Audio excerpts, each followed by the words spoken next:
शायद उनको साल में या महीने में या कभी भी एक बार सबको पब्लिक कर देना चाहिए कि ये चीज इस तरीके से हो रही नहीं है। देखिए, अब की बार हम अभी पीछे लखनऊ गए थे जी। तो जो जीएसटी के मंत्री हैं सुरेश खन्ना जी, हाँ उनसे जी। भी हमारी मुलाकात हुई, और जो नितिन बंसल आयुक्त हैं इस समय जीएसटी में, उनसे भी हमारी मुलाकात हुई। तो हमने उनके आगे भी सारे ये पॉइंट रखे अपने, और हमने कहा कि साहब अगर मान लीजिए कोई आप क्लरिकल एरर देखते हैं, डेट में मिस्टेक है, साइन में मिस्टेक है, जिसमें कि ये दिख रहा है कि टैक्स चोरी की कोई मंशा नहीं है, ना ही टैक्स चोरी हो रही है, तो उसमें ये पेनल्टी जो 36% है, ये तो नहीं चल पाएगी। ये कैसे चलेगी?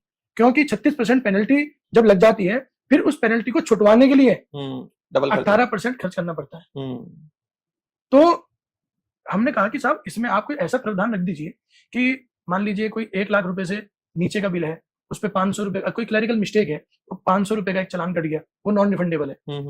उससे ऊपर का बिल है, 2 लाख तक का बिल है, 3 लाख तक, 1,000 रुपए का चालान, 2,000 का चालान, उससे क्या है कि चालान भी कट गया, रेवेन्यू भी कलेक्शन हो गया। दूसरी बात, जो व्यापारी है वो भी ध्यान रखेगा कि मेरे को अपनी जो भी कागज है वो बिल्कुल जिम्मेदारी से एक बार चेक करके, लेकिन कहीं ना कहीं जब इतनी बड़ी मोटी पेनल्टी लग जाती है तो वो एक पेनल्टी ना होकर वो एक हेरेसमेंट का रूप ले लेती है। सही बात। और फिर कहीं ना कहीं उस चीज में व्यापारी समाज अपने आप को बहुत ही ठगा हुआ महसूस करता है। और जो धारा 129 है, इसका भी हमने जिक्र उन आयुक्त महोदय से किया था, और उसमें उन्होंने हमारी बात को माना भी कि बोले नहीं आप ठीक कह रहे हैं, धारा 129 में जो है कुछ खामियां हैं, और बहुत जल्दी हम उन्हें भी ठीक करने के प्रयास में हैं कि उन्हें भी हम ठीक करेंगे। और हमने तीसरा पॉइंट उनके आगे ये रखा था कि क्योंकि जो भी नए कानून डिवाइडेड चेंजेस होते हैं तो उसमें मीटिंग वगैरह नहीं होती व्यापारियों के साथ, तो एक खुले मन से जो है अधिकारी व्यापारियों के साथ सामंजस्य बिठा के और एक मीटिंग करें। तो ये बात उन्होंने मानी और हाथों हाथ उसे नोट भी करा और आगे उसे कन्वे भी करा, इम्प्लीमेंट भी करा। जी। मतलब लखनऊ तक आवाज पहुंच चुकी है आपकी, कह तो सकते हैं कि लखनऊ तक आवाज पहुंचे, लेकिन देखिए ये मामला केवल उत्तर प्रदेश का नहीं है, पूरे देश का है। ये मामला पूरे देश का है, क्योंकि जो ये वीडियो वायरल हुई थी, तो ये वीडियो मेरे कपड़े उतारने से वायरल नहीं हुई थी। ये हर व्यापारी जो इस उत्पीड़नात्मक कार्रवाई से अपने आप को ठगा हुआ महसूस कर रहा है, वो कहीं ना कहीं मेरे अंदर अपने आप को देख रहा था। सही बात। और उसकी पीड़ा वायरल हो रही थी।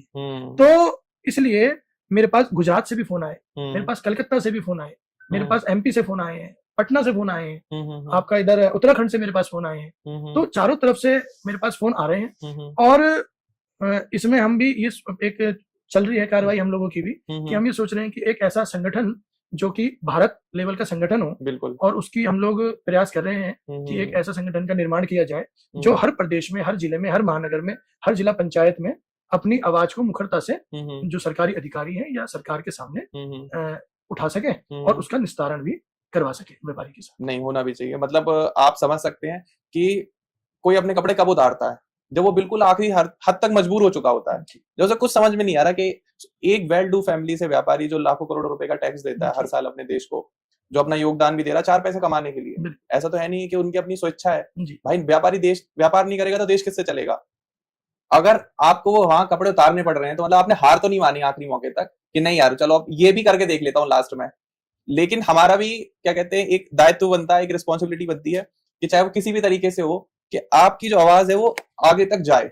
मैं भी कोशिश करूंगा, जो मेरे कॉन्टेक्ट्स अच्छे हैं, कि मैं आपकी इस बात को उन तक पहुंचाऊं कि देखिए ऐसा भी हो रहा है। और मतलब हमारे मुख्यमंत्री जी को भी इस चीज पे सोचना चाहिए कि लोग हमारे यहाँ जब सोचो एक इंसान एक अधिकारी ऑफिस में कपड़े उतारने के उस पर आ चुका है तो बहुत अभी हमारा स्तर बहुत डाउन है बिल्कुल कानून का, लॉ का, इंडियन पैनल जो लॉ है, हमारा टैक्सेशन लॉ है, तो इस पर बहुत काम करने की भी जरूरत है। क्योंकि जब पेनल्टी लग जाती है एक व्यापारी के ऊपर तो वो ऐसा नहीं 1 या 2 दिन में खत्म हो जाती, शायद उसमें काफी समय लगता है। उसमें लगभग 6 महीने से 1 साल का समय लग जाता है। 1 साल का उस पेनल्टी को क्या कहते हैं वापस लेने में। जी जी जी, क्योंकि अधिकारी का है क्या ना कि देखिए कुछ अंदर की बातें हैं, बताता हूँ मैं छोटे से, खुल के बोलिए, कोई टेंशन नहीं है। जो कोई इस तरीके का व्यापार कर रहे हैं जिसका बिल ही नहीं है, अच्छा, उन गाड़ियों को पकड़ना चाहिए, उनको तो छोड़ा जा रहा है सुविधा शुल्क लेकर। हाँ। और जिन गाड़ियों में छोटी छोटी कोई भी मिस्टेक है, जिनकी कोई वैल्यू नहीं है उन मिस्टेक्स की, क्योंकि सरकार का मोटिव ये है कि टैक्स चोरी नहीं होना चाहिए बेसिकली। तो जहां टैक्स चोरी हो रहा है वहां सुविधा शुल्क लिया जा रहा है, जहां टैक्स चोरी नहीं हो रहा है वहां पेनल्टी काटी जा रही है। और उस पेनल्टी के लिए क्या कहा जाता है उस व्यापारी से कि आप जब अपील में जाएंगे तो आप ओके हैं, आपकी गाड़ी छूट जाएगी, आपकी जो पेनल्टी आप जमा कराएंगे वो छूट जाएगी। उसके बाद जब वो व्यापारी अपील में जाता है तो वहां उससे कहा जाता है साहब आपकी 1 लाख रुपए की अपील है, आपके 50,000 रुपए का खर्चा आ जाएगा इसके अंदर। अब भाई साहब व्यापारी तो एक मतलब गाय तो है, दूध तो उसे देना ही है, लेकिन कम से कम ऐसा तो ना हो कि आने जाने वाला ऐरा गहरा नत्थु गहरा कोई आए उसे पवास जाए। और वो जो 1 साल के समय के लिए वो जो पैसा ब्लॉक रहता है उसका कोई एडवांटेज, कोई इसकी ब्याज नहीं, कुछ नहीं, वो कुछ नहीं मिलता है। लेकिन हाँ, कहीं ना कहीं एक इस चीज से एक चीज व्यापारियों को बेनिफिट मिला है, आपके माध्यम से मैं बताना चाहता हूँ। वैसे तो काफी जगह फैला भी दिया है उसे। नितिन बंसल जो आयुक्त हैं, उनकी तरफ से एक नोटिफिकेशन जारी हुई है। उसमें ये मैं अपनी और व्यापारियों की जीत के तौर पर देख रहा हूँ। उसमें एक नोटिफिकेशन जारी हुआ। पहले क्या होता था कि मान लीजिए कोई नोटिस जारी हुआ व्यापारी को, उसमें व्यापारी उपस्थित नहीं हो पाया किसी कारणवश या उसको सूचना नहीं मिल पाई, तो एक्स पार्टी केस कर दिया करते थे अधिकारी, और एक्स पार्टी केस करके उस पर 50 लाख 60 लाख 70 लाख जिस हिसाब से उसकी टर्नओवर है उस पर पेनल्टी लगाते थे, और उसके बाद उसके जो खाते थे वो सीज कर देते थे। अच्छा। तो वहां एकदम व्यापारी का सारा जो पैसा था वो सब स्टक हो जाता था। अब इसके अंदर बदलाव आया है, और बदलाव ये आया है कि अब एक्स पार्टी केस भी अगर हो जाएगा तो उसके बाद व्यापारियों को अपील के लिए समय दिया जाएगा। फिर व्यापारी अपील करेगा, अपील करने में जब उसका केस फाइनल हो जाएगा, फाइनल होने के बाद फिर उसको अगर वो गिल्टी है तो उसको पेनल्टी जमा कराने का समय दिया जाएगा, और गिल्टी नहीं है तो कोई दिक्कत नहीं है। और उस समय सीमा के अंदर अगर वो अपनी पेनल्टी जमा कराता है तो ठीक, नहीं कराता है तब उस दशा में उसका खाते को सीज किया जाएगा। सही बात। तो वो जो एक चीज जीत के तौर पर देख रहे हैं अपनी, वो ये है कि अब जो एक तुरंत कार्रवाई बिल्कुल चोर मानते हुए या ठग मानते हुए एकदम करी जाती थी व्यापारी के ऊपर, कम से कम उसमें कुछ चेंज हुआ है, बदलाव आया है। और देखिए कहीं ना कहीं क्या होता है कि जैसे मैंने एक आवाज उठाई तो एक आगे साहब ये तो बीजेपी के आदमी नहीं है, ये तो किसी और पार्टी से जुड़े हुए हैं, ठीक है ना। तो देखिए एक बात सुनिए, बीजेपी आ जाए मैं तब भी टैक्स दूंगा, सपा आ जाए मैं तब भी टैक्स दूंगा, बसपा आ जाए तब भी दूंगा, रालोद आ जाए, आम आदमी पार्टी आ जाए, टीएमसी डीएमके कोई पार्टी आ जाए, कांग्रेस रह गई तो टैक्स तो मुझे सबको देना है, ऐसा थोड़ी है। ये तो एक निजी विचार होते हैं सबके अपने अपने, कौन किसको सपोर्ट करता है वो नहीं करता।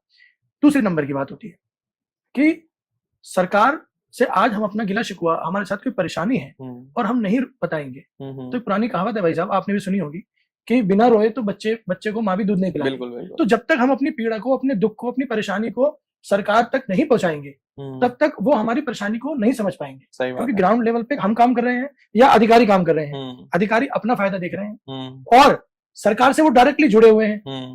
तो अगर मेरे बारे में सरकार को जांच करानी है तो उन्हीं अधिकारियों से करानी है। अब वो अधिकारी का फेवर लेते हैं, तो मेरे बारे में वहां क्या रिपोर्ट देंगे जाके। सही बात है।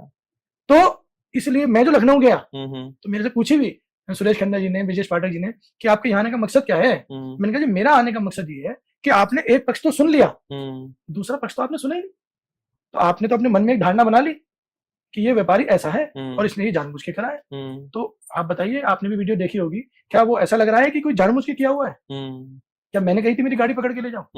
और वहां पर जाने के बाद भी जब मैंने अपने एडवोकेट से बात करी तो मैंने 10 सुप्रीम कोर्ट और हाई कोर्ट की धाराएं अधिकारी को दिखाई, जिसमें हाई कोर्ट और सुप्रीम कोर्ट की रूलिंग है, क्योंकि उन्होंने मेरे से ये भी कहा था कि आपका ई-वे बिल एक्सपायर हो गया है, जिसका कारण भी मैंने उन्हें बता दिया, लेकिन वो नहीं माने। तब मैंने उन्हें वो रूलिंग भी दिखाई कि मैंने कहा साहब देखिए, मेरे जो एडवोकेट है उन्होंने ये रूलिंग भी भेजी है कि अगर आपकी गाड़ी का ई-वे बिल एक्सपायर भी हो गया है और टैक्स चोरी की आपकी कोई इंटेंशन नहीं है तो आपकी पेनल्टी नहीं काटी जाएगी। उसके बाद भी वो अधिकारी नहीं मान रहे। तो अब आप मुझे बताइए कि कानून को नहीं मान रहे, आपसी जो हमारा व्यापारियों का, अधिकारियों का व्यवहार होता है उसको नहीं मान रहे, तो मेरे पास बचता क्या है करने के लिए? सही बात। मैं वहां से उठ के एक गाड़ी छुटवाने के लिए मुख्यमंत्री जी के पास तो जाऊंगा ना। सही बात है। तो वहां जब मैंने अपने आप को इस तरीके का महसूस करा तो सब चीजें हुई। तो अब तो देखिए, मेरा तो आपके माध्यम से व्यापारी समाज से यही कहना है कि देखिए, हम लोग हर पार्टी में हैं, सही बात, और हर पार्टी को सपोर्ट करते हैं, लेकिन कहीं अन्याय, अव्यवस्था, शोषण, उत्पीड़न हमारे साथ हो रहा है तो उसके लिए भी आवाज उठाना हमारा ही दायित्व है। सही बात है। और व्यापारियों में एक नारा चलता है और वो नारा बहुत सुंदर है कि कौम, पार्टी कोई भी हो, पहले हम व्यापारी हैं। तो पहला धर्म कोई हमारा है तो वो व्यापार है, पहली जाति कोई हमारी है तो वो व्यापार है। तो अगर हमें व्यापार से समझौता करके कोई काम करना पड़ रहा है तो उसके लिए कहीं ना कहीं आप आगे आइए, और आप आगे नहीं आ सकते तो ऐसे व्यक्ति के साथ आगे आइए जो झंडा लेके आगे खड़ा हो।